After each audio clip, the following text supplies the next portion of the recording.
Hi, I'm Torte de Lini. Another patch in the morning. Doesn't bother me too much. I just finished updating the guide, so I'll have to do a little bit more work. That said, I'm sure a lot of heroes that you guys were tired of seeing, like Ursa, TA, Chaos Knight, Sand King, Zeus, Centaur, maybe Storm Spirit. I'm sure you're hoping those get nerfed. But on the flip side, I'm also hoping a lot of heroes get buffed because a lot of those current popular heroes pretty much hurt 25% to 50% of the other heroes from being picked. So let's hope this patch brings a lot of great news as well as some unfortunate news for heroes that we're just tired of seeing. Sand King. So in terms of general updates, there's not too much to talk about here. I think the first thing we want to talk about is vision sharing. Vision sharing, essentially, they just made it so facets like Night Stalkers, a facet which kind of blinded enemies with blinding void when you use void on someone, or if you used Mars's blood sport, where if you shoot up an arena and blocks out the vision of anyone outside the arena from seeing in. I think all they did was fix this so it becomes a little more viable in the sense that towers and creeps, buildings don't give vision to your allies, especially during those key moments. So hopefully we'll see a little more picks from Mars Arena Bloodsport as well as Blinding Void from Night Stalker. I think the other thing they didn't really change this. I think what they corrected or outlined here was force movement and knockback. It's just to say what counts as force movement, what counts as knockback, just so people understand what is most importantly the abilities or items that prevent this, so they can play along certain facets that people were picking. Okay, let's talk about item updates. A lot of these are not that important. I would say the big important ones are Blade Mail. The recipe cost being increased from 550 to 750. This is to reduce the timing on a lot of heroes that were picking up Blade Mail. Heroes like Dawnbreaker, Centaur Warrunner was a really popular one. Spectre was picking up Blade Mail. These heroes overall really liked the value you got from Blade Mail, which is pretty high in terms of armor, especially when you couple it with, let's say, phase boots. It pretty much resolved all armor problems you had for the mid game. I would say overall, right? It's about 12 armor, maybe 15 armor would be nice in total, but nonetheless, it's pretty high armor, especially for natural gain in armor, depending on the hero you picked. They basically made it a little more expensive for Blade Mail, so you can't farm as easily with it, which is really the big annoyance with Blade Mail. Was a hero like Centaur. If you saw my previous videos, you would skip boots, you go double bracer or triple bracer into Blade Mail, and you would just farm to the end of the time. You get a blink in like 16, 18 minutes. So the Blade Mail cost increase is pretty much that. It's to reduce the mid game timing for some of these pretty insane heroes. Axe is a perfect example. Axe, his Blade Mail time was pretty incredibly fast, right? These heroes just have natural farming, and the Blade Mail increases that farm as well, but also more importantly, really punishes enemies earlier than they can handle, right? I understand Blade Mail is supposed to be earlier than a BKB, which is sort of the counter for it, the pseudo counter at least.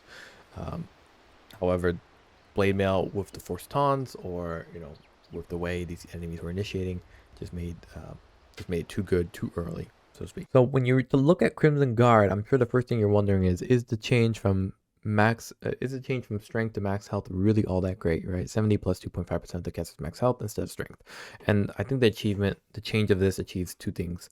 One is that it makes non-strength heroes who want to go Crimson Guard a little more viable for them, especially if they have a lot of health. Talk about some universal attribute heroes mainly. Can't think of any off the top of my head though who would want this.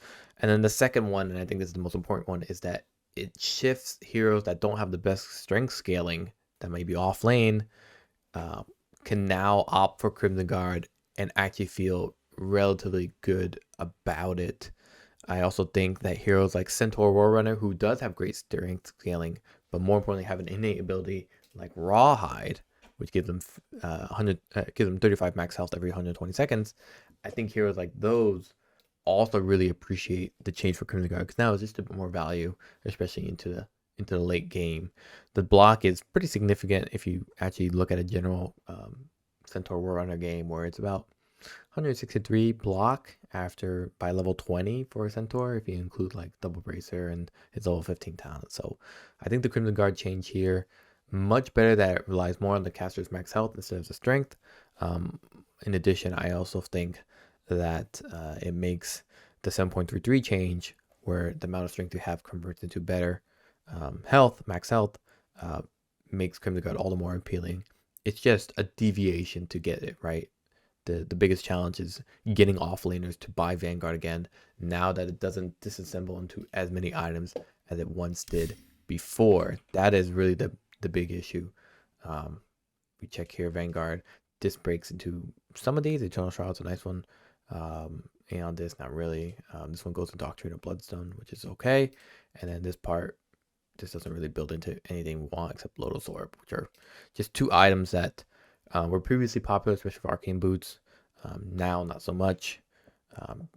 And most people are picking up Bracer for offlane, Bristleback, Axe, Centaur Warrunner. You can still go Vanguard, but they're just not that commonly picked up at the pro level. Super quick, Eternal Shroud, pretty straightforward. Strength bonus decrease from 14 to 10. Eternal Endurance stack duration decrease from 6 to 5. This hero is too good. It's too strong. It's too good. I can't imagine anybody complaining about this.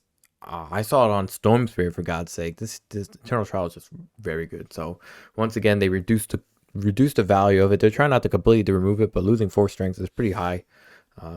One of the, I think it's like second highest since they nerfed the max health bonus you would get from Eternal Shroud. So eventually it's gonna hit normalcy, but previously it was very strong. Good to see these nerfs once more. So we'll go through these pretty quick. Helmet of the Dominator and Helmet of the Overlord, now giving you the experience of the bounty of the Dominated Creep.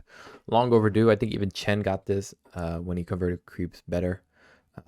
Finally see Helmet of the Overlord and Helmet of the Dominator finally getting it. Holy Locket trying to be cheaper is also great. I think we saw Winter Wyvern getting it recently. I know Winter Wyvern was a big popular hero for supports. Essence of the Blue Heart restores mana based on how much Wyvern's healing. So that includes when you use the actual charges from Holy Locket. So good to see it a little bit cheaper. Nullifier, the duration decreased from 5 to 4. No problem, but now it slows 10% for its duration. That's actually pretty strong. I remember Nullifier doing something like that every time you attacked during that duration. So to see it now also slows the target for its duration. I think that's to also help with the fact that people were usually buying Nullifier against Wind Waker, or usually too late to do it, or against Yules. And now it's good to see that these fast-moving targets that get the bonus from Yules or from Wind Waker are also deeply affected by the Nullifier in terms of movement, so kind of compensates for that exchange. Veil of Discord can be now cast without interrupting channels. Also a really nice change. I'm trying to think of the hero that off the top of my head that took advantage of this, but it's just nice to see it. And then Wind Waker, the movement speed decreased from 360 to 300. I think the Wind Waker change is just not enough. I think Wind Waker is still very strong. I think the biggest issue with Wind Waker is one, that its convenience to buy is relatively easy, I think, for most players. The Wind Waker recipe cost is a little uncomfortable, but not that bad. And I think the other issue is that I think Wind Waker's cooldown is 16 seconds, whereas this one is 23 seconds. They both last 2.5 seconds, but I think you can understand that 16 seconds is almost nothing, right? And nobody really thinks about 16 seconds. Around the 16 to 12 second mark, I don't think it's really that noticeable. If they increase the Wind Waker cooldown to maybe like 19, maybe 20 seconds, then I think we'd have something here. So for Ancient Apparition, in terms of hero updates, the facet for exposure, basically what happens is that when you apply Cold Feet, the damage is applied in an AoE around the target. Now they made it scale with Ice Blast, so it's a little bit better. Most people are picking out the Bone Shield one instead, just because it scales better and it's free. This one now is a little bit stronger as you gain a level, so it has more scaling into late game. Nice change. I think most people are still going to pick Bone Chill, though, overall. So this Mage Bane's mirror for anti-mage reflective spells now have 20% spell amp. That's, again, a nice change, but I think the other facet with Thirst, right? Mana Thirst. Most people are not picking anti-mage for defensive purposes. They're mostly picking it for offensive purposes, evidently, and Mana Thirst is just too good to deny. For Arc Warden, yeah, I mean, they rescaled basically the magnetic field because the first level was very high, and you would basically get one level pre-6 or just right after 6. Now they made it that it's really strong late game, but then also they made it disorder where you would get a little less duration in the late game as well. So generally, most people, I think, were picking disorder, if I remember. It's been a while since I played Arc Warden. Now looks like the popularity is back on Order, especially if you get that kind of attack speed. It's pretty bonkers, to be honest. Yeah, really nice. Whereas the attack range, pretty good. I mean, it's the equivalent of a Dragonlance and more, right? So, oh, it is the equivalent of Dragonlance. Excuse me. So, I think Order is still the way you want to go. Okay, one of the big annoyances of this patch, Axe. I'm sure everybody's tired of this hero. Just had crazy momentum in the early game, or early to mid game, excuse me. With the blade mail change and now one-man army having significant adjustments, I think this is a really nice change across the board. So for one-man army, the bonuses now start fading immediately after approaching an ally over the 5-second linger duration. Fantastic. Now you don't, you're not siding up with an ally and just pretty much taking advantage of that few moments where you would do incredible damage. In terms of Code of Blood, which was probably the most annoying part for most people, again, they're lowering the armor per kill from 0.4 to 0.2, and they're increasing the importance of using Culling Blade to get kills, so from 2 to 3x. So really, if you miss your Culling Blade, or you don't get the kill of Culling Blade, you're missing out on a lot of value. You still get something out of it, but I mean 0.2, 0.3, that means your early game is, I mean, you're looking at what, 8 kills to make it 1 armor. I mean, not that great. So yeah, pretty big nerfs for the hero. He pretty much got cut in half. That's pretty brutal. As well as Berserker Call. Bonus armor decreased from 14, 16, 18, 20 to 12, 13, 14, 15. This is also just another way of cutting Axe in half. This is pretty brutal. I think I don't think I think he's done for, but we could see some viability to Crimson Guard. But yeah, I mean, all his mid game, which is kind of where he was looking for, is pretty much done unless you really get some Culling Blade chain kills going. So he might still be strong, but yeah, he's definitely had his mid game slowed down with the blade mail and the changes here. So Sticky Napalm, they changed his Arsonist. Arsonist was the one I thought more people would start picking up for Batrider. Turns out nobody picks this up. Sticky Napalm deals damage to structures. I thought that was pretty good. I guess not. Most people pick Stoked, just way more applicable to where Batrider is currently being played, which is Pause 4.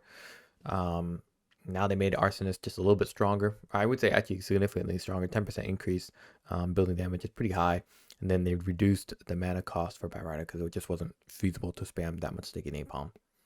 I still think people are going to pick Stoked, but maybe they'll give some more buffs to Batrider to eventually becomes a right clicker. All right, let's talk about Beastmaster. Beastmaster, Inner Beast active bonus attack speed increased from 816. Now it's more around 10, 20, 30, 40, 50. So slight buff. Not much to talk about there. I think depending if you're picking Beastmaster as Helm of the Dominator or you're picking Beastmaster with Acceptor, I think really depends on which facet you're going to be choosing. Beast mode here a little bit stronger is nice. Great for farming, I guess. I don't know. I can't think of really much value out of this, but Call of the Wild Boar now does a little bit more damage because it just wasn't that great in the late game. I still think this doesn't change a whole lot. It's mostly about the slow with the boar anyway. So you would think with the latest in 7.36 patch, you think Bloodseeker would be a little more commonly picked. I mean, honestly, he's just not that popular. The Sanguivar change, where max HP has heal increased from 1% to 1.5%, is nice, but honestly, the hero is just not that desirable. I think he just honestly doesn't do that great versus a lot of heroes that just have a lot more comfortable sustainability and a lot more reliable damage output. Yeah, I think that's just the only issue here. I mean, his sustain in the lane is fine, completely good. I think now he goes Glipnir instead of Mjolnir, but he can still go Mjolnir. He honestly just has nothing going for him at the moment. Okay, Bristleback, nothing really to say. Vicious Nasal Goo, duration increased from 5 to 6. Okay. Broodmother, Spinweb, the enemy regen reduction increased from 10, 15, 20, 25% to 15, 20, 25, 30. Yeah, I don't think anybody's really picking that. I think most people are choosing Feeding a Frenzy, where Insatiable Hunger also applies to nearby spiderlings. It just scales up your damage better. Necrotic Webs, where it reduces the health regeneration of enemies on webs. I mean, 30% is pretty high. It's just I think most people are not really aware of just how great that is. But with a lot of heroes like Centaur Warrunner, like Primal Beast, like even Tiny, who have decent health regeneration, if I remember. This could be applicable. Necro is another example. I still think generally you picking Feeding Frenzy, right? Spider's Milk heal interval decreased from 1 second to 0.5. Nothing to talk about there. And the Spin Web. Because the Spin Webs offer way less value, and I think they've had their overall cast range pretty close to Broodmother, to have it increase from 1,000 to 1,200 is just a nice change as well. But honestly, not much to talk about with Broodmother. For Centaur, I think I made a video about this hero just this week, so I'm interested to see how they're going to nerf it. And they have nerfed it a little bit here. Strength to movement speed decreased from 40% to 35%. It's pretty noticeable, especially for someone like Centaur who gets a lot of strength over time. He gains a lot of strength relatively quickly, and then they moved his max health, decreasing from 40 to 35. So overall, the hero is just way less tanky than before, especially in the mid game. I think in the mid game he had 2,200 health or something like that. It was actually pretty insane. Will this bring the return of boots of speed, or at least phase boots for Centaur? I could see that for sure. That might make it so people start maxing out Hoof Stomp and Double Edge again for Centaur. Just not 100% certain yet. I'm going to see what it looks like on Dota 2 Pro Tracker. With that said, yeah. Also, they reduced his talent strength from 15 to 12. So in the end, Centaur is getting a lot less movement speed than he was before. It might justify either a third bracer, or just honestly give up that whole no boots thing and just go into bracers. Honestly, the Counter-Strike facet, which makes it so double-edged damage is increased when Centaur is attacked, it's pretty commendable, pretty feasible as well. The only issue is that it predicates on the context that people attack you after you use double edge.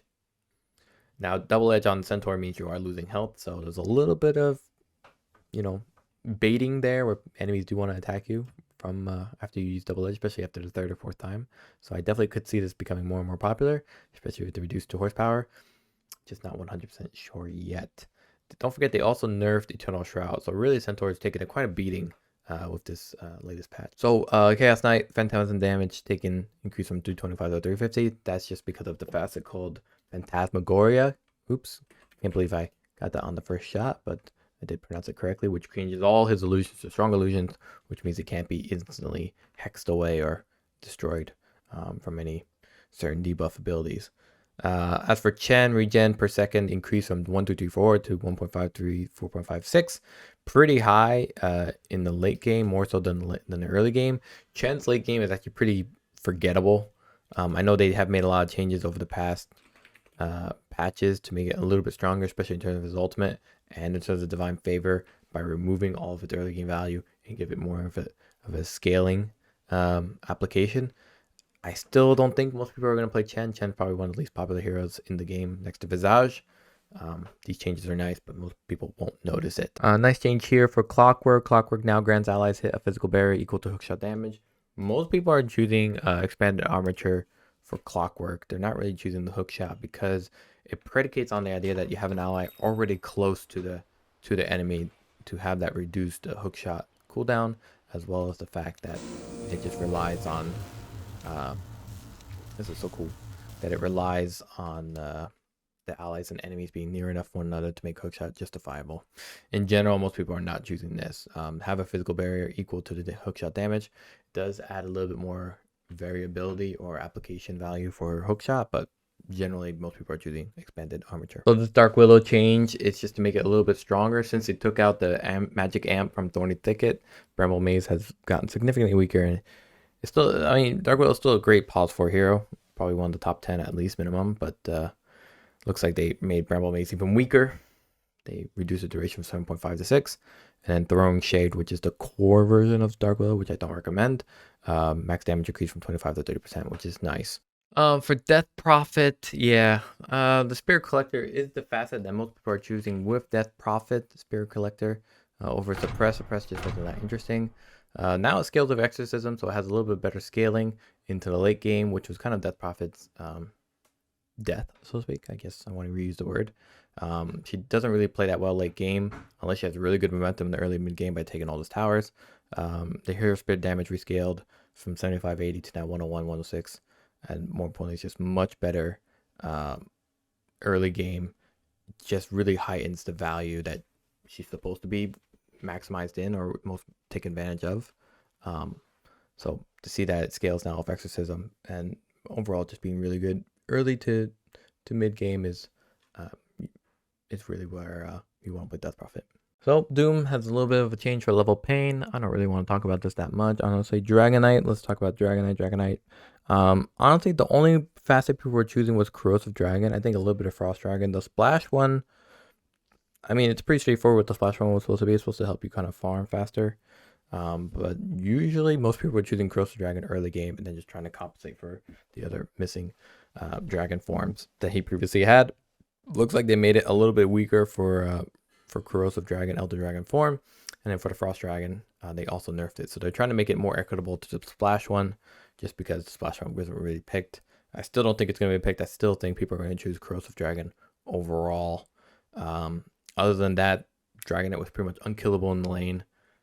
His health regen was even better than it was before. So this is a Dragon Blood now has health regen decreased in half.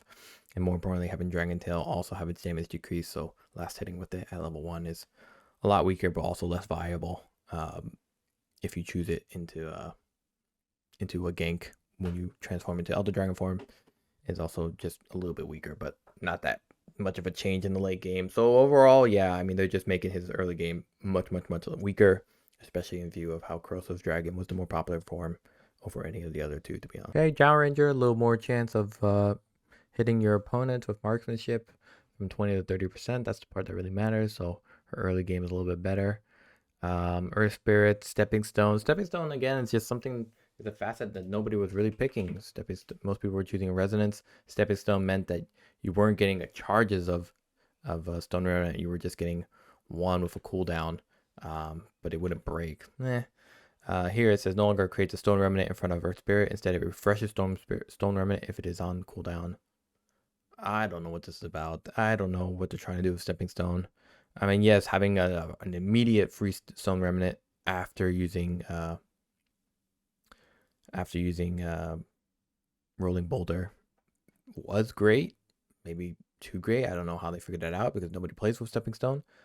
But I guess now instead of refresh the Stone Remnant if it is on cooldown, that means you have a little more variable uses of or variable opportunities to use it. So instead of rolling in and having the stone face in front of you, maybe if you just rolled in, you want the stone to face behind you, or you want to place it somewhere else. I guess that's the logic behind it.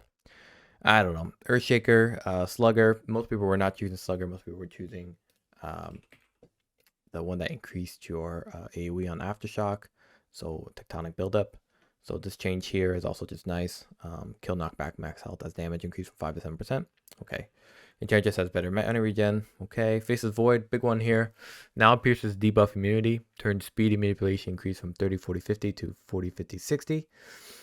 We talked about this a lot. We thought most people were saying that time zone just wasn't really that great in comparison to temporal impunity. The only reason you would choose this is if your opponents just had really bad positioning, or really your allies all could take advantage of attack speed manipulation, as well as the movement speed manipulation. Now that it pierces debuff immunity, it's actually it goes quite hard, right? Because it affects everyone regardless at what state of their immunity or non-immunity that they're at, and it really just places an importance on time zone in terms of its landing. I think the only complaint I have with time zone in comparison to Chronosphere is that the AoE, if I remember, is quite large, but it can't be adjusted at all.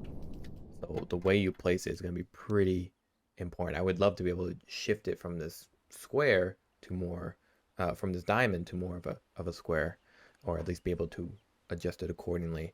With the circle, right, you can cast it pretty much at any way, and it's always going to be a circle.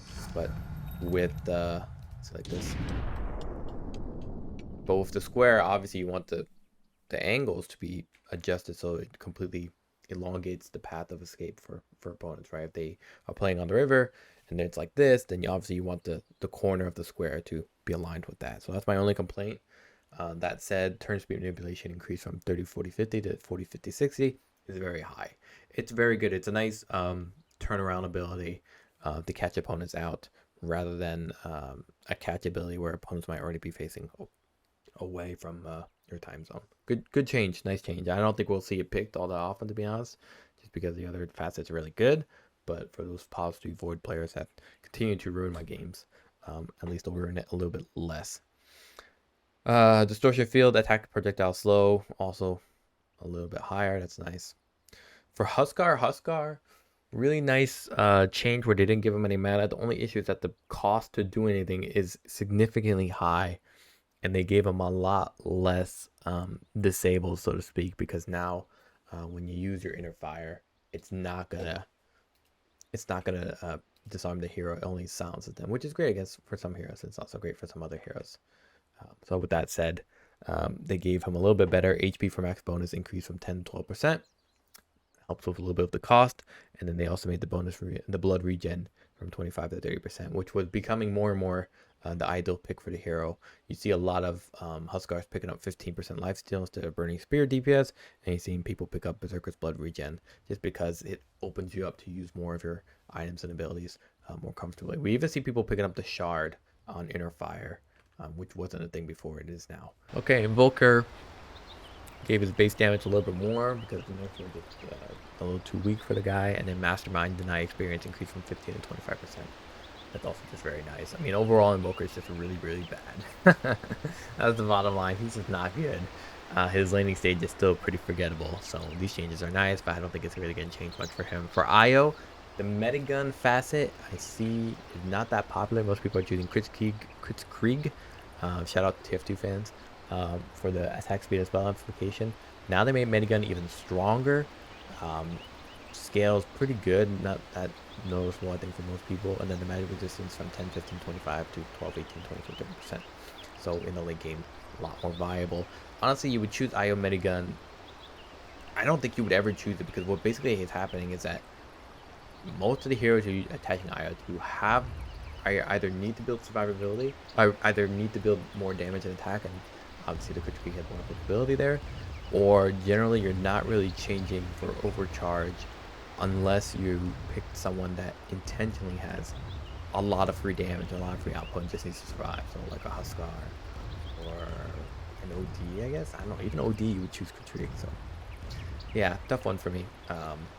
Most people are choosing Kritzkrieg. Metagun definitely could have viability, but it needs something more offensive to be justifiable. Okay, Jakiro, they decreased the cooldown on Liquid Frost. Fine. Juggernaut, they made his strength gain a little bit weaker. Doesn't really matter all that much, I think. Mana cost increased from 100 to 105, 110, 115, 120. It's understandable. Blade Fury now with Blade Form, I think it's called. It's just really good for farming. Blade Storm, excuse me. And it's really good with the 10% Blade Dance crit damage. So, yeah. Understandable they changed it to be a little more expensive. I don't think you're really going to notice, to be honest. Legion Commander, also another great PUBG hero. Overwhelming odds damage to barrier decreased from 50 to 40, so they're really trying to get it more in line with what are feasible barriers for the enemy safe lanes to overcome against Legion Commander. So to see that nerf again, I think we're going to see it nerfed again. I really think it's very strong, especially in the early game and even mid game here.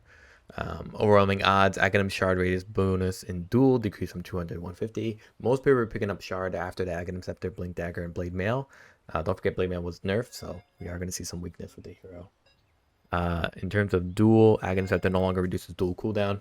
Just a natural change. It was just the fact that you didn't have to have the fact that you didn't lose any seconds on your BKB or debuff immunity from duel. It just makes all the more sense that they discharge or lose a little bit of value of Aghanim Scepter from reducing the duels. Anything else from that? Yeah, I mean, the overwhelming odds just overall just getting a nerf in terms of talents as well. Okay, let's track AoE per intelligence decreased from 0.5 to 0.4 with the Bloodstones, understandable. Lifestealer, the hero that honestly people really didn't pick unfettered. It was either Corpse Eater or nothing. They made the duration a little bit longer for unfettered at the beginning. Honestly, it's still not really worth it.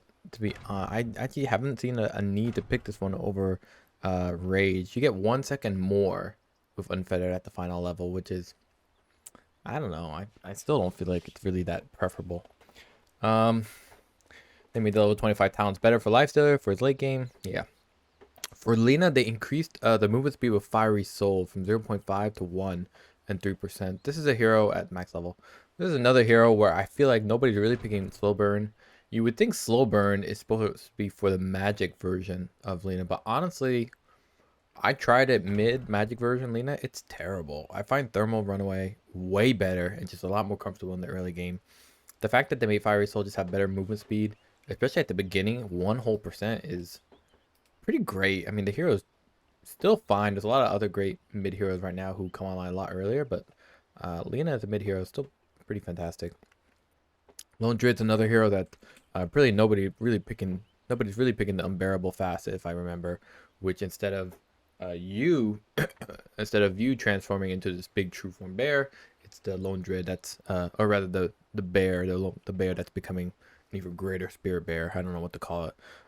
So now they just made it a lot stronger in the late game for true form. However, you're still at risk, you yourself as a Lone Druid, of being targeted down because you're particularly weak. You're not transformed into this big tanky bear, and that was honestly the appeal of true form, was the fact that you would turn into a giant tanky bear and they couldn't kill you and they really couldn't kill a bear. I think this new true form with unbearable, where it's 10% attack speed, and then the demolish is honestly a lot stronger at level 4, could be appealing. I think most people are still going to stick with bear with me, however. As for Lycan, Lycan is another great hero that actually had an easy mode applied to it. So pack leader is the one that you guys all know, where your wolves can attack and they get all your bonuses from shapeshift, etc. That's the Helm of the Dominator Pal 3 build. The Spirit Wolves one is basically like, it's you and you're basically your emotional support animals, these wolves. Pretty great. Great for pause 1 Lycan. I've seen a lot of people just win with that, even though it's not that popular in terms of win rate at the highest level. I think in PUBG games it's still very great. Looks like the summon wolves bonus damage per wolf is now a base damage increase, which means it does apply with Vlads if you get the bonus on Vlads, which is great. And the bonus damage, however, has been lowered from 8 to 6. It's basically 2 less per wolf, so 4 in total in terms of nerf. So bit of a bummer. And then the level 10 talent summon wolves has also been decreased from 8 to 6. So overall, you're just doing less damage as like an early game, which is a bit of a bummer, but understandable. It was actually very easy to play this hero early on, especially if you got a point in Howl pre-6. You would pretty much tear up most heroes without any real way of them stopping you. So Magnus, surprisingly for Magnus, there's no change for reverse polarity or reverse polarity. I thought they would do a little bit more of that, but I guess not. So what did they change? They gave him a little bit more mana with the intelligence. They reduced knockback effects instead of forced movement. Okay, that's whatever. That's just a clarification. Damage increased from 7 now up to 300 for skewer. I mean, Magnus lost a lot when skewer damage was not scaled on the distance that you brought enemies back towards, or the direction you pushed them towards. So this small change is not going to really change a whole lot. There's really nothing really to talk about Magnus. He's just same old Magnus except less damage. For Marcy is a popular pause 4. I think my guide's set to pause 1 still. Looks like they changed both facets. So Marcy kind of, I wouldn't say fell off. She's kind of still an up-and-coming, under-the-radar pause 1 hero, I think. A lot of people don't realize that she's very strong with the armlet phase boots build. They increased the lifesteal a little bit more here, especially at the last level. 5% increase versus first level is 2%. And then here, bodyguard lifesteal increased from also the same, and then they give him a little bit more armor. 4 at level 1 is fine standard. Having 13 at level 4 is noticeable, but not that significant. Everything else, not that big of a change. So for Mars, I mean, they buffed technically Bloodsport for Mars, so I guess they don't want to do anything else. The 5% increase on HP regen per enemy is nice in the mid game when you're ganking, or late game when you're doing team fighting. For Medusa, Mana Pact was the facet that wasn't as popular. Honestly, I think most people picked Engorge for the hero. And then you would adjust your talents basically, like at level 15 you would get -3 Mystic Snake cooldown instead of the -8% split shot damage penalty. What really happened with Engorge is that we saw a lot of people pick up items like Aghanim Scepter now because it shoots out more Mystic Snakes, which you get a lot more out of with Engorge, as well as maybe even the Shard, which also just shot out another Mystic Snake if you took a targeted spell to the face. So I like the idea of Engorge a lot. The Mana Pact, Medusa can gain attack speed at the cost of mana over time. It's just, it comes down to the natural problem of free facet versus costly facet. The mana pack costs you mana in order to get attack speed, whereas this one, I mean, just using your Mystic Snake, which you're going to use anyway, gives you more than before.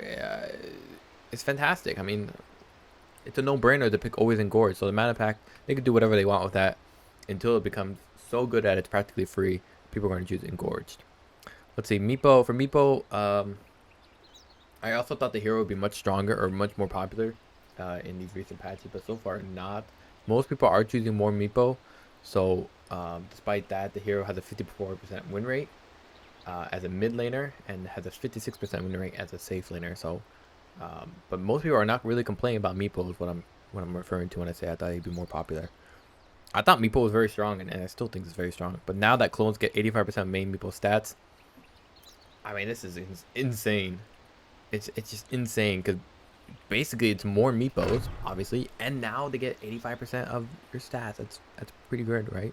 Talk about Mirana. Solar Flare. Honestly, I never picked Solar Flare. I don't know anyone that was picking Solar Flare, to be honest. If they're, I mean, unless you're playing core Mirana, which honestly most people are not. The thing about Solar Flare is that it's more core to yourself than to other heroes. I think other heroes get like 50%, right? Solar Flare grants allies increased attack damage and damage over time. Allies receive 50% of the bow. So really, it was built around you. But most people are playing Mirana as pos 4, and thus with pos 4, all you get is your regular facet. So not that appealing for most people to pick Solar Flare. They made it a little bit stronger, but yeah, still forgettable. Excuse me, Monkey King. Yeah, Monkey King's another hero that I really like. This facet called Simian Stride. Most people are choosing Wukong's Faithful. I think for Monkey King 4 it's actually pretty good. So Simian Stride, the Tree Dance has no cooldown while Monkey King's at full health. Now it's a little more adjustable where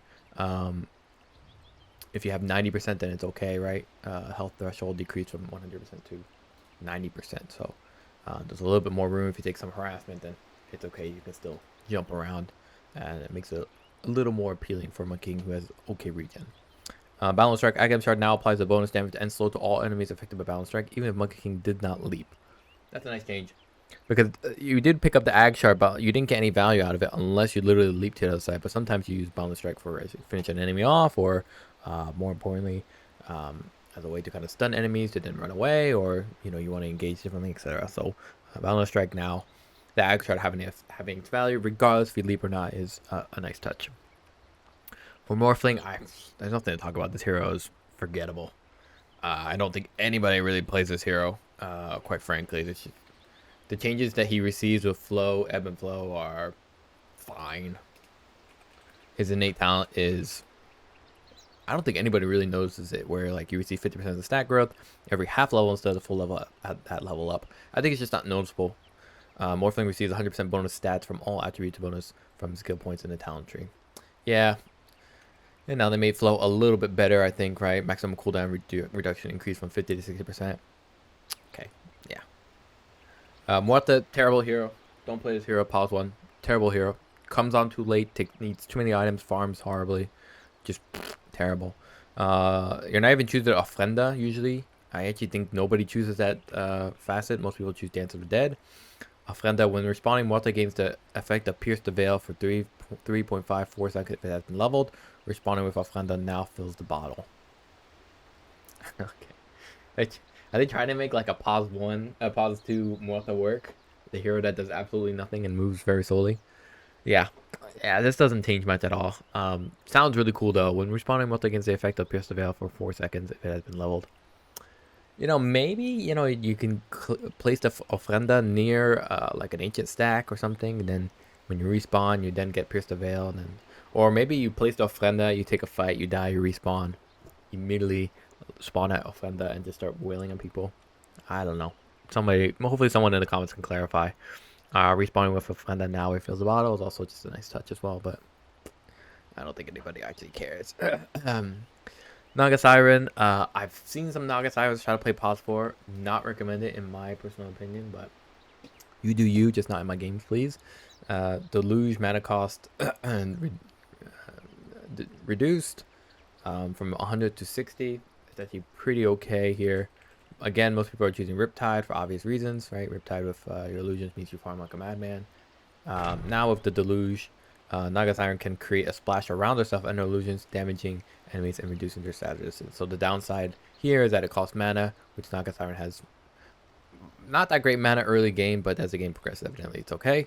So this Deluge change is nice. Most people are still choosing, generally, Riptide. It says it has a 1% pick rate at 42.9% win rate on Dota 2 Pro Tracker. So I thought that was pretty funny. The stats resistance reduction is nice. Like I said, this is more for a support hero, but yeah, really nobody really plays Naga as a support hero. Nature's Prophet, pretty much in the dumpster, I would consider. I really don't think this hero is all that great. They made Ironwind Treant a little bit stronger, but yeah, I don't even think anybody's really choosing this. This is like the big Hex. Oh no, excuse me, the big ward you get, Shadow Shaman. Nobody's really picking that. People are picking Foul Play usually. For this one, yeah, I mean, they buffed it up so it's a little tankier.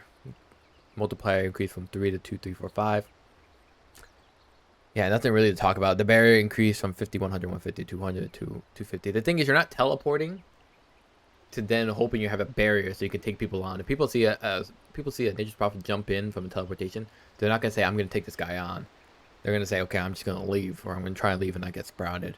Now it's like, if you teleport and now you have a barrier, like, people are still gonna run away. It's just a further deterrence to not do it. So in my opinion, the barrier is kind of redundant, because you're only teleporting offensively, you're usually not teleporting defensively. And if you are teleporting defensively, you're teleporting to run away, and thus the barrier is kind of pointless. Maybe I'm misreading how I should be reading this barrier part, but that's my opinion. Necrophos, Sadist duration, rescale from 7, 8, 9, 10. Necrophos actually is a little bit under the radar. Very great hero, in my opinion. Definitely goes with Radiance now. I'm not a huge fan, but, you know, you do you. If you like Radiance, and this is the patch to play it. Sadist is obviously shorter, 8 seconds, so this reduces the acceptor effect as well, where, you know, you're not going to be doing as much damage to enemies during that Sadist effect. Where is Sadist? Excuse me. Nonetheless, yeah, it's nice. It's nice Sadist. To see it nerfed, it's understandable. That means it's weaker early game, but about the same. Weaker late game, but about the same early game. And then it rescaled the health and mana regen because it was just, it was not, you were not able to beat Necrophos' sustainability. It was pretty much impossible, especially when you're trying to fight against time, aka the burn from Radiance. So, yeah, these changes are understandable. The hero is actually quite overlooked, even though he's strong, because Necrophos' last patch was pretty forgettable. I think he wasn't even played all that much. Nyx Assassin, Vendetta for Scuttle, haste duration increased from 10 to 15 seconds. This is another hero I think nobody is using, the Scuttle facet, which gives you unobstructed pathing. That just makes ganking a little bit easier, a little more adjustable. I actually think nobody chooses this. I think most people choose the Mana Burn facet. Ogre Magi, from 0.05% to 0.6%. Ogre Magi has turned back into a support hero, so people are not choosing Fat Chance, which honestly I felt quite negligible. I think at like the most reasonable level of getting a lot of strength ability, strength items, I think it gave you like an 8% increase across the board on your multicast. I didn't really care for it, to be honest. I thought it was a cool gimmick at the beginning when it first came out, 7.34, I think.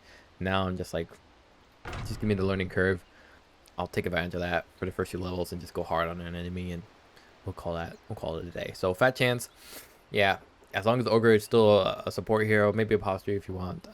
Nobody really cares about the Fat Chance multicast. 0.6%.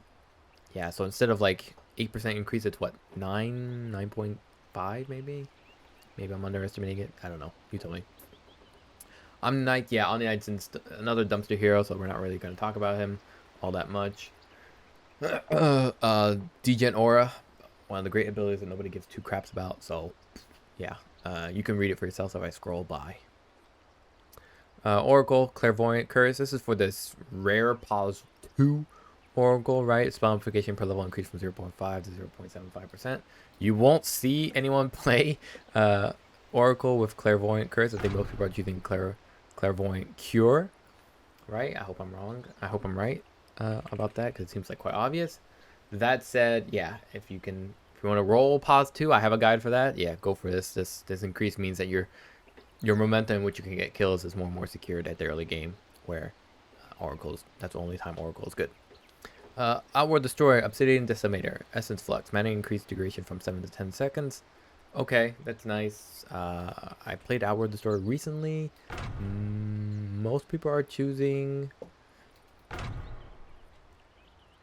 Yeah, most people are choosing Overwhelming Devour, but I think, honestly, the Obsidian Decimator should be the one that people want to pick, in my personal preference. It's just that this gives you a lot more sustain with Overwhelming Devour. But my experience with OD is like, usually I'm only engaging when I know I can follow through and get the kills, right, with Faster Imprisonment, then spamming down my Arcane Orb into finishing them off with Sandy's Eclipse. So, but for some reason, a lot of people are choosing the talents and choosing the abilities that give them more sustain, especially in the late game, probably because people can actually survive your output, especially for BKB.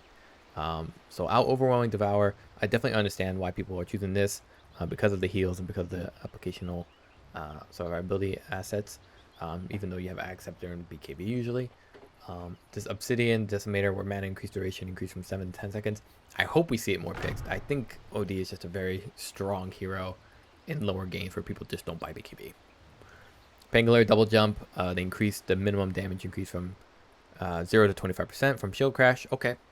Pangolier, I don't see that hero a lot. I still think it's a completely fine hero, but I'm not a big Pango player, so people are probably going to shit on me in the comments about it. But yeah, Pangolier, Shield Crash, understandable that they increase the damage. It has a pretty low win rate, 42%.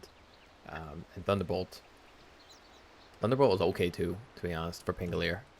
I think people aren't picking it at all. People prefer the double jump, but Thunderbolt is okay too.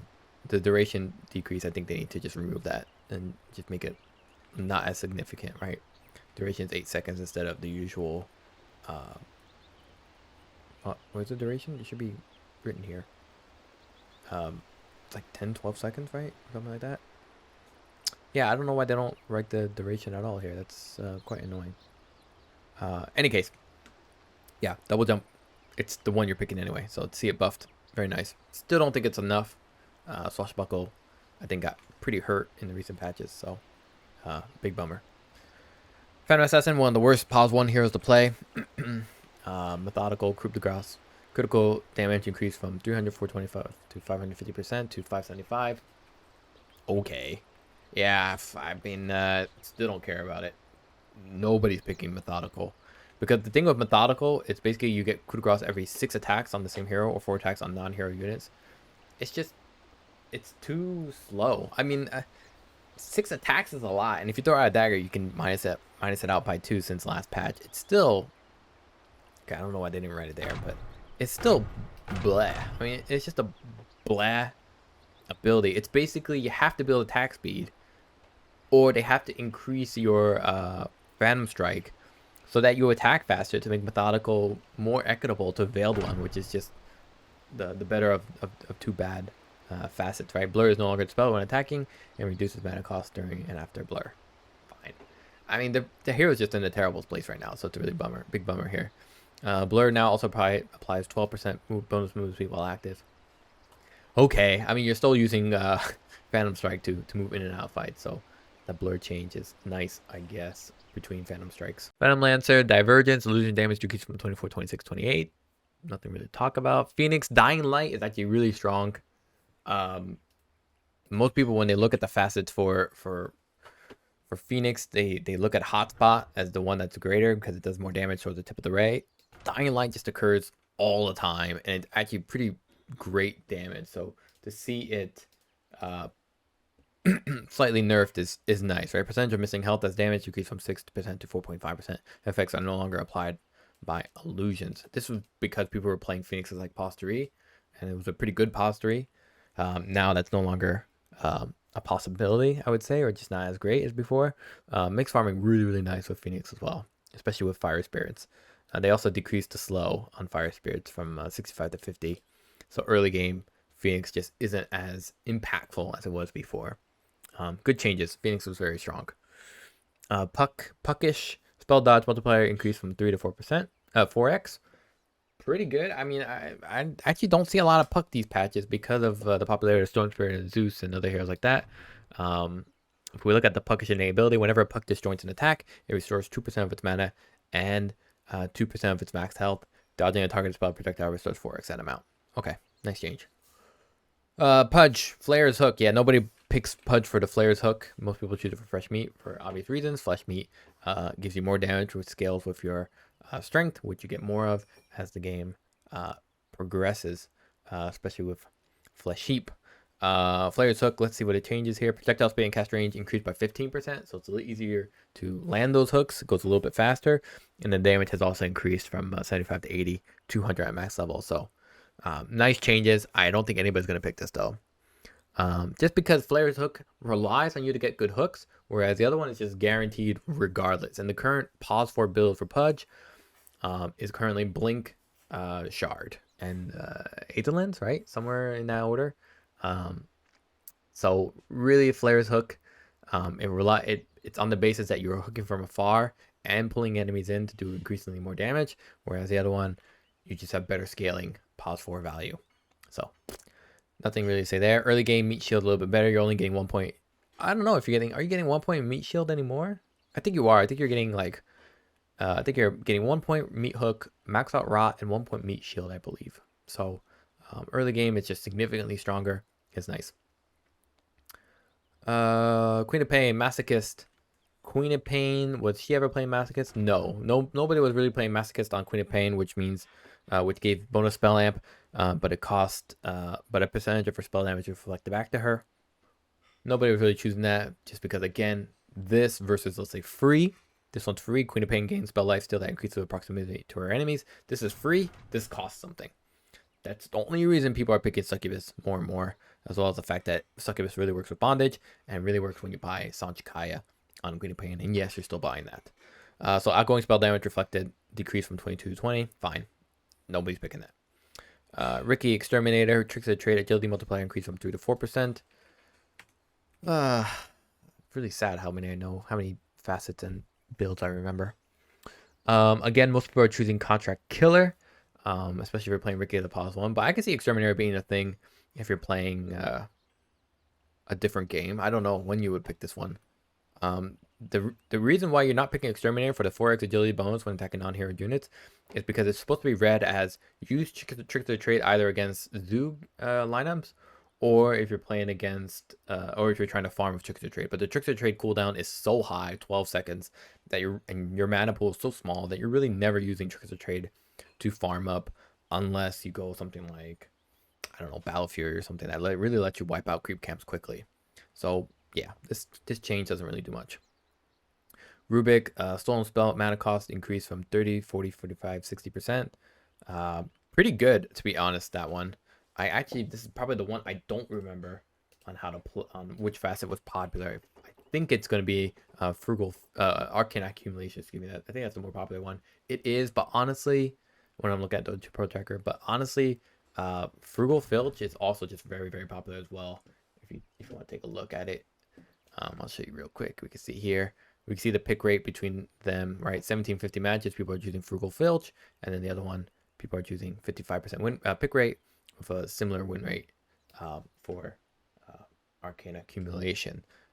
This might tip it even more in your favor, right? Especially early game, 40% versus 30%. Sand King, okay, this is the one you guys are waiting for if you want to jump ahead to this baby. Sand King, yeah, Dust Devil. The summary of Sand King, why he's very strong, is that one, Stinger was incredibly good at all periods of the game. It was great early game to guarantee last hits, cost no mana, let you wipe out camps very quickly, stack jungle camps, and more importantly, it was just insanely easy to land, right? Especially with Dust Devil and Aghanim Scepter. The other issue with Sand King was that Dust Devil and Sandstorm with the Aghanim Scepter just made it impossible to deal with this guy. And because Stinger was so easy to farm, with Stinger, you can get the Ag Scepter in like 14, 15 minutes. So you were getting an Ag Scepter on a Sand King for a very long duration of Sandstorm, where granted you didn't get any invisibility, but nobody could get near you because it would just take insane damage from the Sandstorm, Burrow Strike, Spines.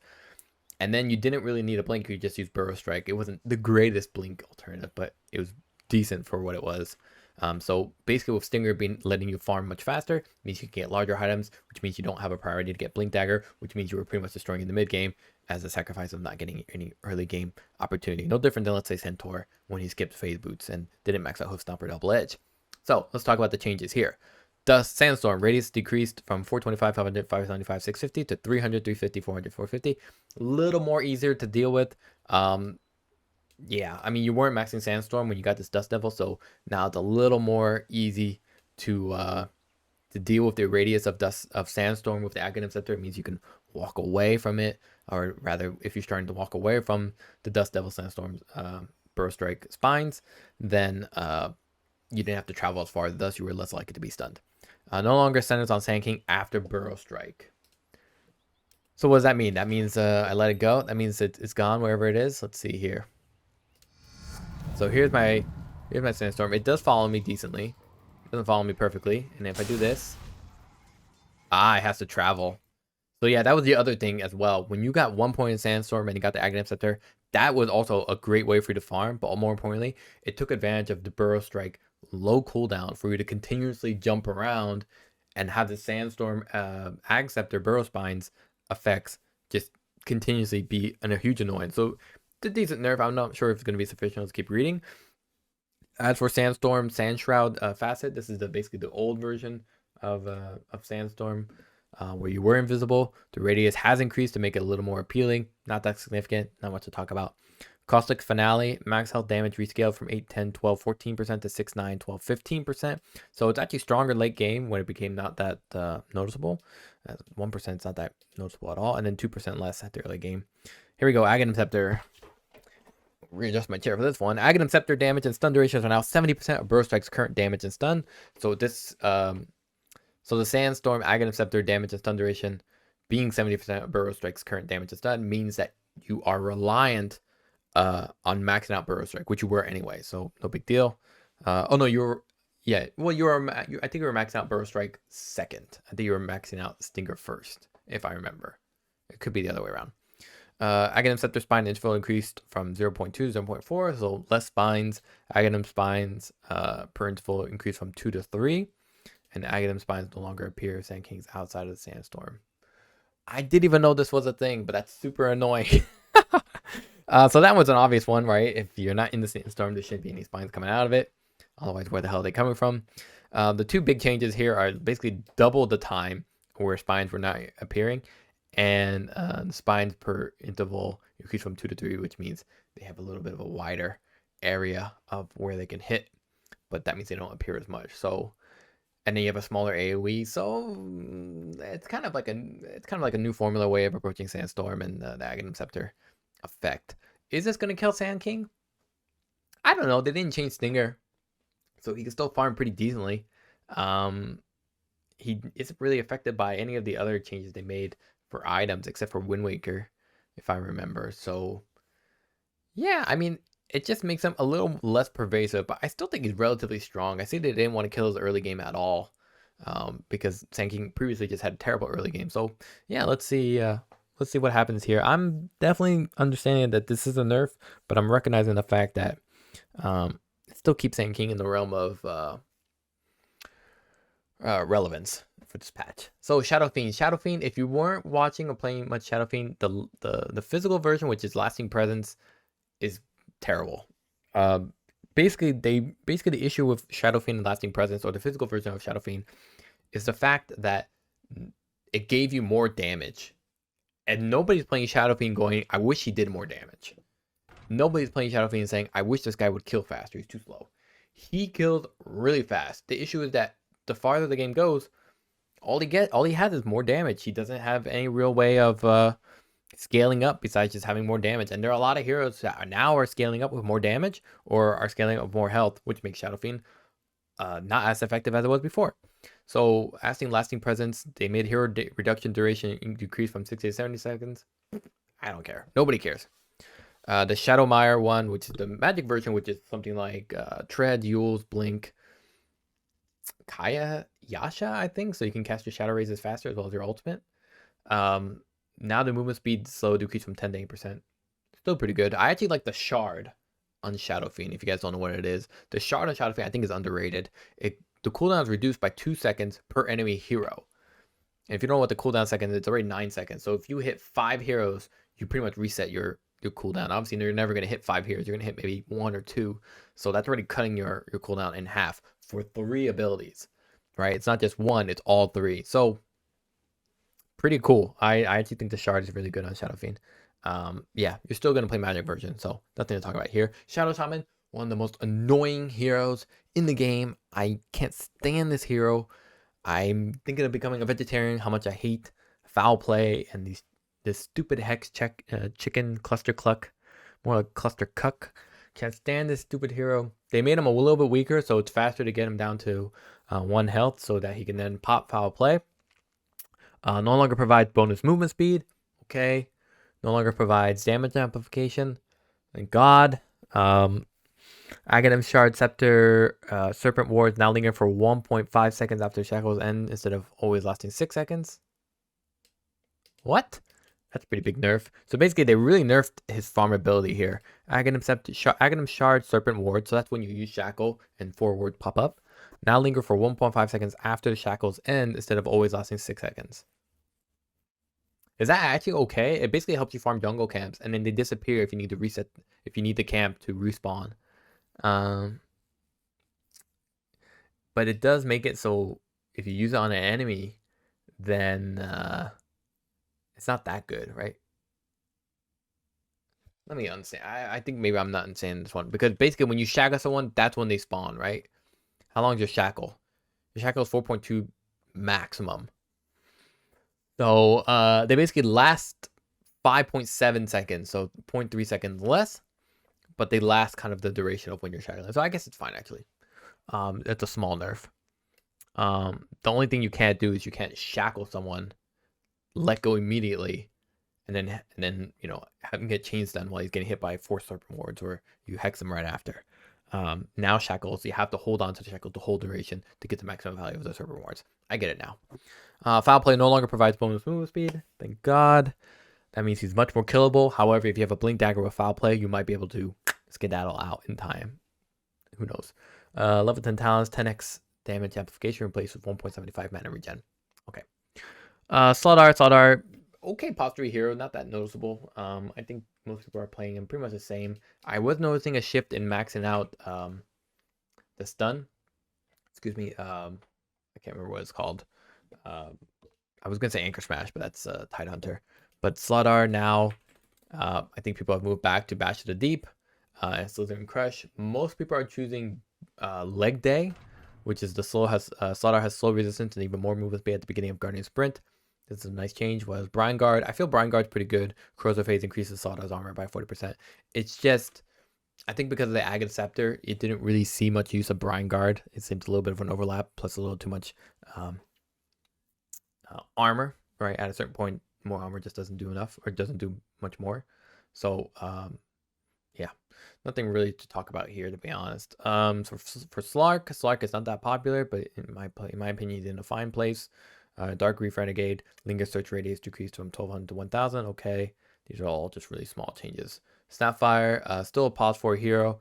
Ricochet 2, is that a reference to that game from Valve that they never looked back on? In my opinion, I always like the full bore, but for Ricochet, whenever Snapfire glances or misses an attack, 2 Ricochet attacks will bounce towards nearby enemies. I can't think of anybody actually using this. I don't know if anybody uses it. I think it's just because it's so circumstantial that you just didn't feel like it was pertinent to you at all. So I'll just skip that part. Sniper is also just in a terrible place. The change to take aim, where it doesn't give you any inherent attack, any inherent range, just made the hero not feel like Sniper. Now they made Scatter Shot damage delay decrease from 1.2 seconds to 0.8 seconds. The issue with Scatter Shot, I think we talked about already with Sniper, was that it just did less damage with Shrapnel. It didn't feel good. Yes, your damage went faster, so it was a bit of a nuke damage effect, but it just did less damage than Shrapnel over time, which is much easier to use, whether in fights or to farm. So I'm not a big fan of Scatter Shot whatsoever. Now for Keen Scope, attack range bonus increased from 100, 200, 300, 400 to 160, 240, 220, 400. So late game, yeah, Sniper was fine late game in terms of his range. It's just that Keen Scope early game 100 meant that you're always in danger, so to speak, for against a lot of mid laners. So there's 160 change. Not sure it's enough, but we'll have to see what it's like in the meta. Nothing really else to talk about there. For Spectre, Desolate damage when non-hero units are nearby increased from 50 to 60%. Okay. Damage when non-hero units are nearby increased from 50 to 60%. Okay. That's nice, because usually you would gank someone with Desolate and they would be in a jungle camp and you would be heavily punished for it. The level 10 talent is actually really nice. The minus 100 Desolate ally radius replaced with +4 health regeneration. I think as Spectre, you honestly would you usually pick the -4 second spectral dagger cooldown, but the +4 health regen actually helps you decently with the farming. And now that Blade Mail got nerfed, I definitely agree with maybe a +4 health regeneration as an alternative. Not sure people are going to pick it per se, but we'll have to see how the game plays out. I think Spectral Dagger is still better if you can manage to farm regardless. Spiritbreaker is honestly one of the best heroes to play. I spammed this hero so much the previous patches. I think he's a fantastic hero. I think he's a bullshit hero. They made Charge... The big things you need to know about Spiritbreaker is they made Charge of Darkness go through BKB automatically. That's one. Or through debuff immunity. That's one. And two, the Bull Rush is bullshit. Bull Rush is bullshit. I can literally charge someone, hit them, and literally run away. And they would not be able to stop me. I would run so fast. It's just horseshit. I can't believe it. Max linger duration decreased from 3 seconds to 2.5 seconds. It could be 1 second. I think I'd still be fine. It's bullshit. I can't believe it. I abuse this hero so hard. Posture. I play in Posture, but Pos 4 is just as fine. Now in Ballast, now amplifies knockback effects instead of forced movement. That's just a clarification. Yeah, this hero's bullshit. Storm Spear, I just came out with a video about Galvanized. His innate ability where you get, it's like a bloodstone but for mana, right? You get charges. I wrote Galvanized like a dumbass. Basically with Galvanized, every time you get a kill, you get charges for in temporary mana, and you get a permanent mana charge or permanent mana period, permanent mana regeneration. And then if you die, you lose 3. By the way, if you level ball lightning, you get 5. They didn't change that, so if you're going Meteor Hammer Storm Spirit, still works, all good. They reduced the base mana regen from 0.2 to 0. That's understandable because of the value of Meteor Hammer, or even just getting a Kaya really stretched your dollar of mana regen. And you were getting the 0.1, I think the 0.1 is 0.1.5, 0.5, mana regen 1.5 at level 10 for mana regen for Storm Spirit, which was a big jump in value, especially with Galvanized, and now with the Kaya Meteor Hammer pickup. So this base mana regen reduced, totally understandable. For Sven, he's not in the greatest place because he doesn't have strength. He doesn't get strength bonus from Great Cleave. Vanquisher damage bonus damage to stun targets increased from 15 to 70%. All this is negligible. Techies negligible. Base attack range increased by 50. Basically, they felt they nerfed Techies a little too hard in terms of his range. If we actually check Techies changes, I actually think it just straight up brought it back. No, excuse me, sorry, I didn't realize they pretty much destroyed this character. 700 to 550, so at the 150 change, they gave him 50 more. So now it's just a 100 change. Okay. Yeah, it's still pretty significant, right? It's like the majority. It's like 60-65% of Dragonlance, if I remember. So, yeah, his range is still pretty bad. Most people are choosing his Spleen Secret Sauce, but I think Spoon's Stash is also acceptable, where you can use items in their backpack as if they were in your inventory, which gives Techie some value early game. He can really stack up a lot of stats to do some decent harassment damage. Templar Assassin, one of the best pos 1 heroes to play. Refraction bonus damage decreased from 25, 45, 65, 85 to 20, 40, 60, 80. Small adjustment. They don't want to get rid of her completely, but definitely a small adjustment. Terrorblade, just a terrible hero. Terrible hero. Don't recommend that hero. Soul Fragment, where it costs health to conjure images at full health. Why? I should always read before I fucking talk. Excuse me. Mana cost decreased from 50, 55, 65, 75, 85 to 0. Okay. Now we're getting somewhere. We're getting some there. Okay. I like this. Okay. So now it's not like additional cost to get a little back. Now it's a straight up trade. You get illusions at full health, but it costs you your health. Okay, I like this. A little high on cost, but okay, yeah. I'm into this. Not quite sure it's there. I'm not quite sure if something's there yet. But like a Terrorblade, I was thinking Mask of Madness, but it doesn't work because you're silent, so you can't summon anything. But like, yeah, I'm into this because you can use conjure images, summon a bunch of illusions that just start taking down a bunch of stuff, start farming up really quickly, and then on the same flip side, you can use Sunder at the 25% minimum HP swap at max level. I think I'm still going with Condemned, but good on you, developers, for making me feel like there's a choice. There might be like a secret build that hasn't come into discovery for this. Like, I don't know, Armlet. Does Armlet work with illusions? I don't, maybe some parts of it, some parts not. But okay, yeah. Okay, I definitely think there's something here. I think there's something here. That's really interesting. Tidehunter, strength gain increase from 3.5 to 3.6. Nothing really to talk about. Krill Eater. Most people were choosing the other Tidehunter talent, or facet, I should say. Crack and Swell. Krill Eater was interesting. I just think Crack and Swell is just inherently better. You gain permanent damage block into the late game, which is way nicer than having to build yourself back up with Krill Eater. They made it a little bit better, but I still think it's not worthwhile. Tinker. One of the most confused heroes this patch. Doesn't know what it wants to be. Repair bots. Smarter machines. Heal per second increase from 8, 12, 16, 20 to 15k. Lot stronger in the late game. Not that noticeable for me personally, but could be wrong. Cooldown decrease from 22, 20, 18, 16 to 19, 18, 17, 16. Yeah, okay. So early game lates is good, but I mean, this isn't significant enough to make the hero noticeably appealing, to be honest. I mean, even rearm 876 to 765, whatever. Tiny, one of the top 5 pause 1 heroes to play. Base movement speed decreased by 10.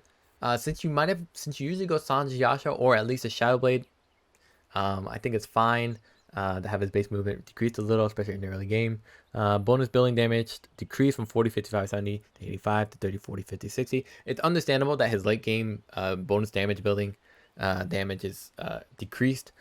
I think late game Tiny, he ended the game at the beginning of the late game, especially if you had a really good momentum going. And if you built like a Salt Chaos or even a Daedalus, which were one of your 2 last items, usually one of your 2 last items to pick up for Tiny before you end the game, it's understandable that they nerfed his late game bonus building damage, because it was just impossible to stop the hero once he got a few hits on those towers or the racks. So I definitely understand that they nerfed it, especially since you were holding on to Echo Saber up until that late game. Anything else they changed here? Level 10 talent strength decreased from 10 to 8. This is because your innate ability called Insurmountable, right? No, excuse me, Craig. No, it is because of the facet Insurmountable, excuse me, that increased your status resistance with how much strength you had. To nerf it a little bit means that you have a little less status resistance, so I definitely like that as well. The attack speed has also been reduced. Basically, the hero's just been adjusted to be a little more feasible to take down, I think. Do I think this is enough? I personally do not think so. I think this makes him a little more a little weaker, but I think he's still very strong.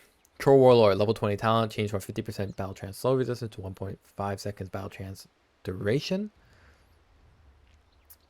What?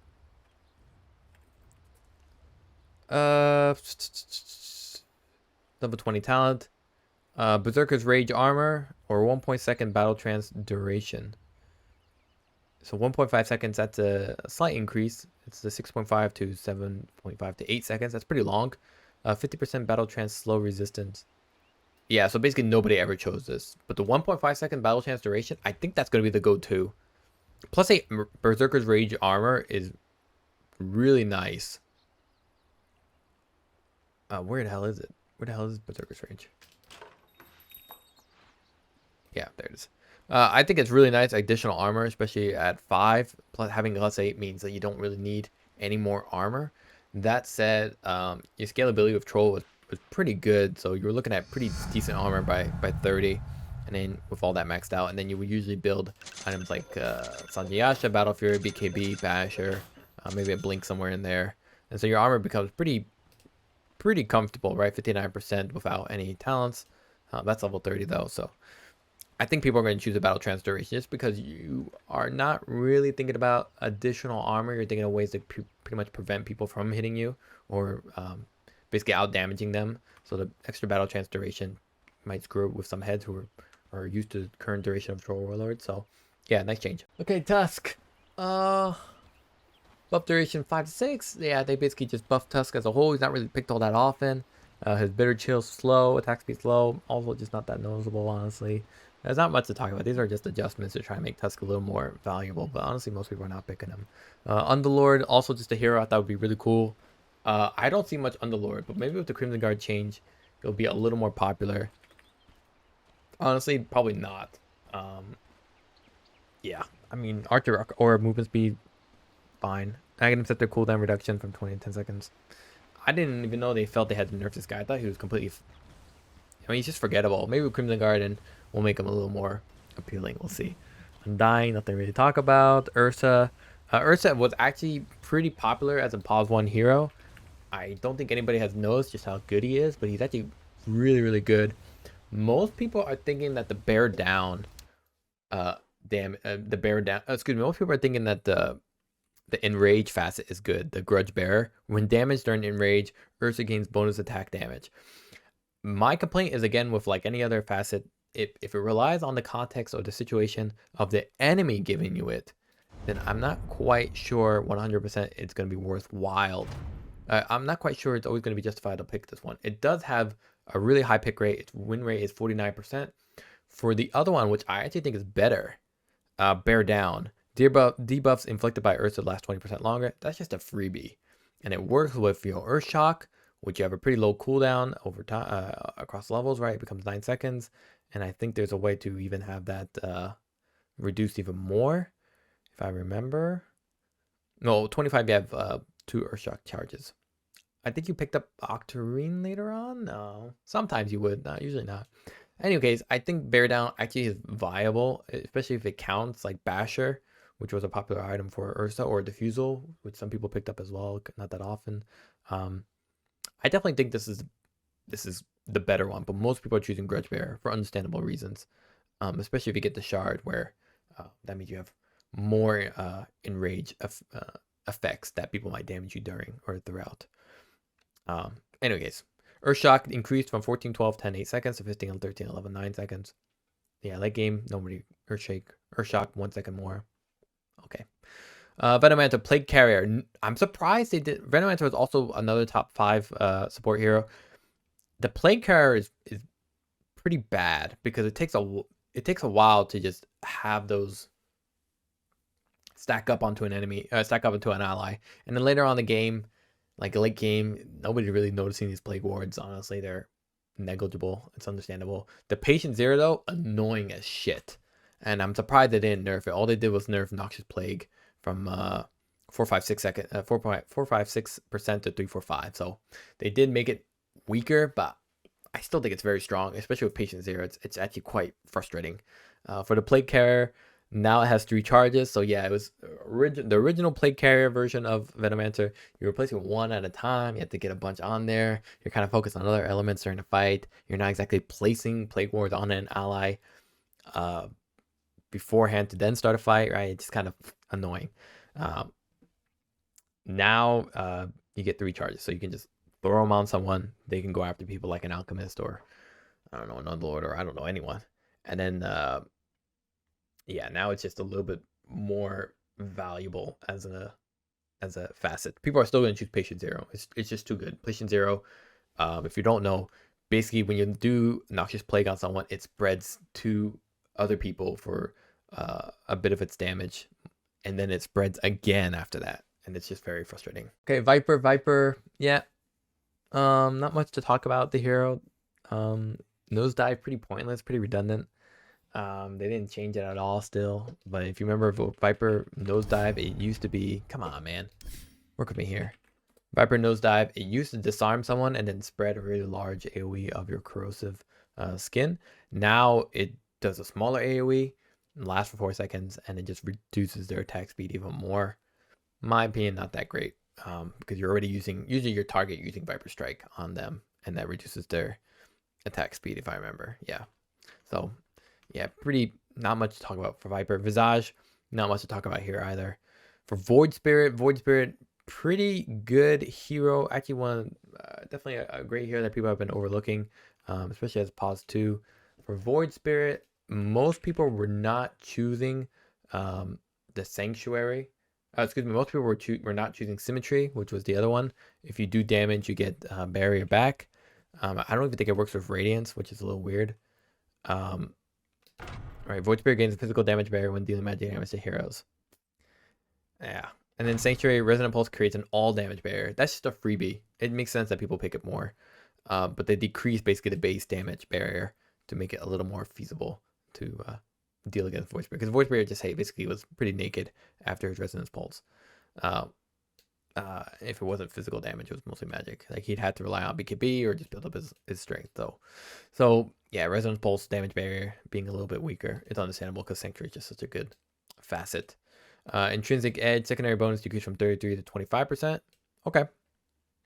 It's pretty big. Understandable. Your first item as Void Spirit was Aghanim Scepter, right? Even Manta.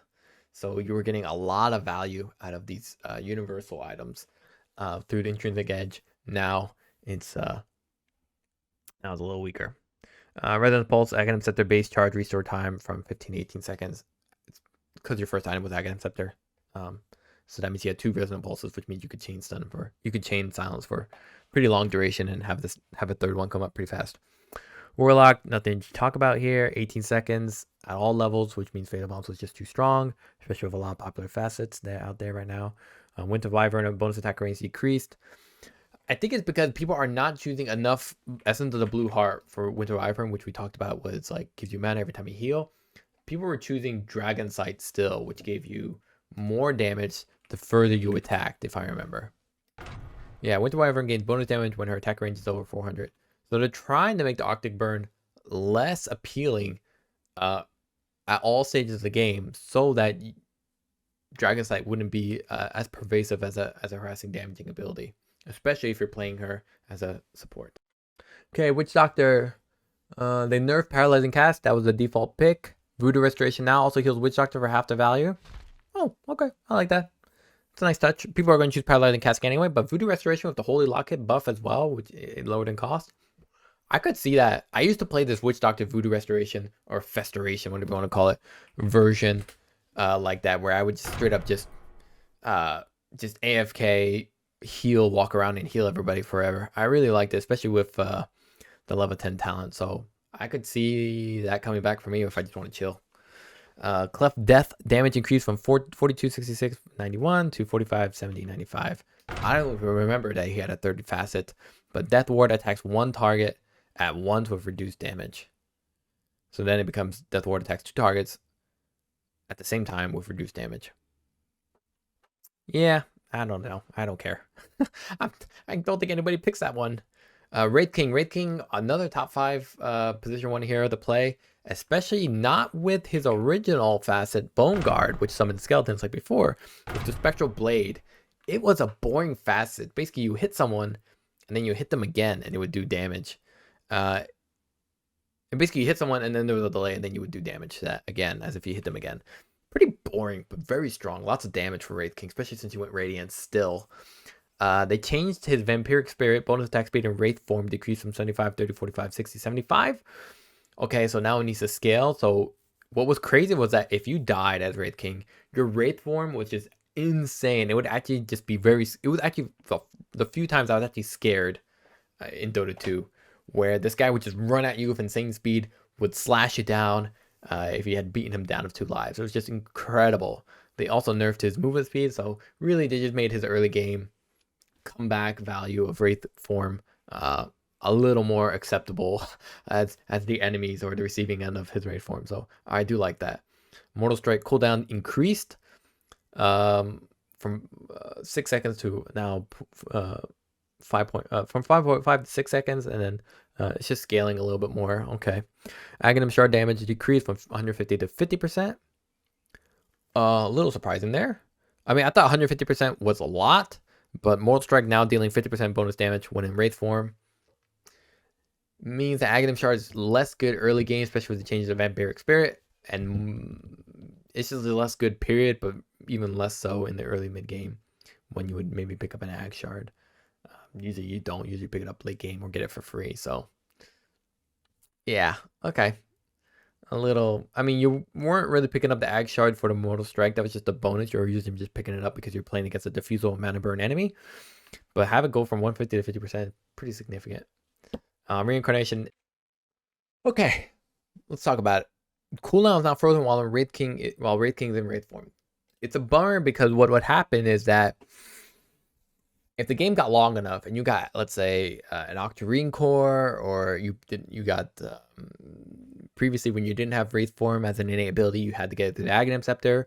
It meant that what would happen is that you would die, have the reincarnation come up, and then basically what would happen is that you would die again. You would have the Wraith form, and through some form of circumstances, you would be able to come back before your Wraith form ended. And I think what would happen, I think the circumstances was that you had Aegis. And if I remember, you actually used reincarnation first, and then you used your Aegis.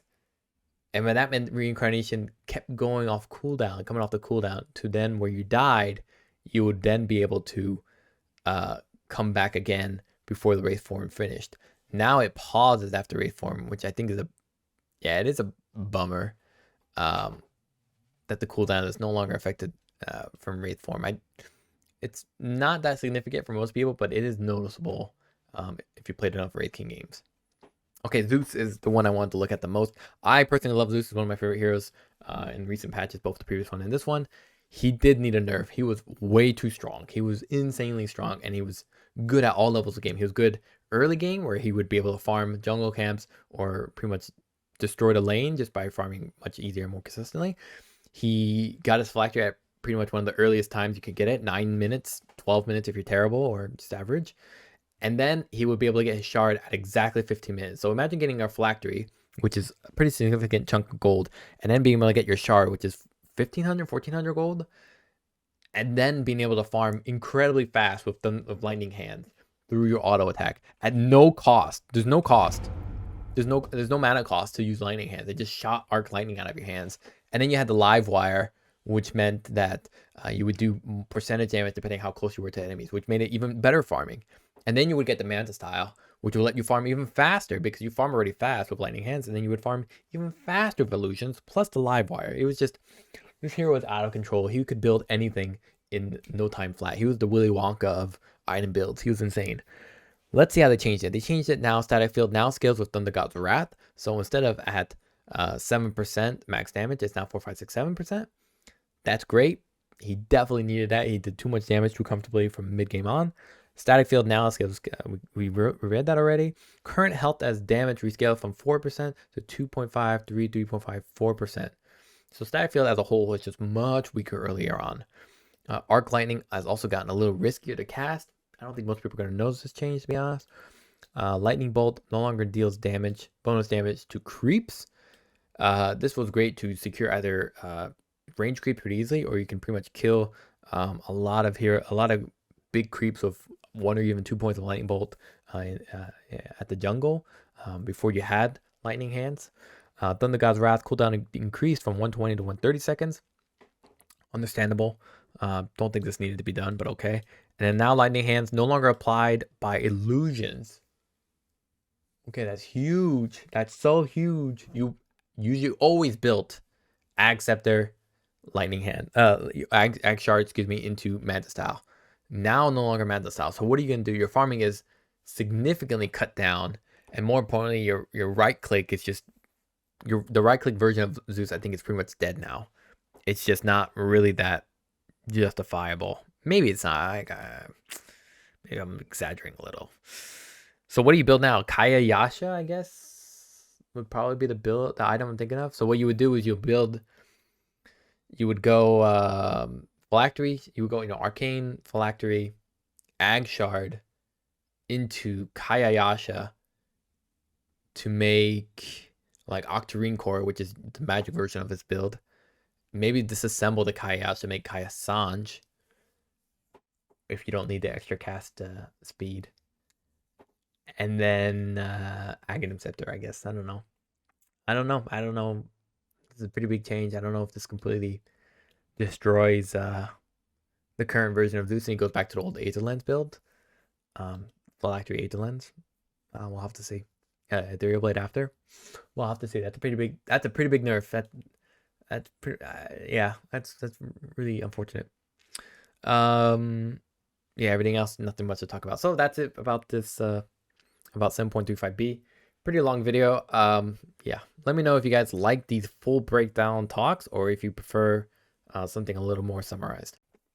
Basically, there was an appeal where depending on the circumstances, you would be able to, basically what happened is you had the old form. Let's just restart. When you had Aghanim Scepter on Wraith King, okay, that meant you had the Wraith form. You didn't have it before. You have it now with your innate ability, but now you have it. But anyway,